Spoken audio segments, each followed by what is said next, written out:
দেখো তোমাদের স্থানিক বাবু হচ্ছে না ফোনেও যে তার পাপাকে মানে এতটা চিনতে পারে, তোমাদেরকে তো আগেও বলেছি যে স্থানিক হচ্ছে কি তার পাপার একদম মানে খুব ভালো বন্ধু বলতে পারো। মানে ওর পাপাকে যেখানে ওর পাপার মোটামুটি গলাটা শুনতে পাবে ও বুঝে যায়। দেখো ওর পাপা সারাদিন আসতে পারেনি বলে ওকে ফোন করেছে ওর।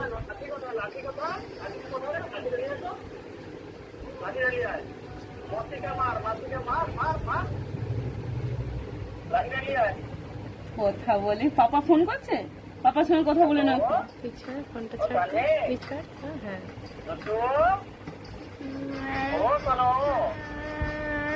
কোথায় রে? আরে কোথায় রে? হ্যাঁ কি রে, কি করিস তুই? কোথায় তুই, কি করিস? হ্যাঁ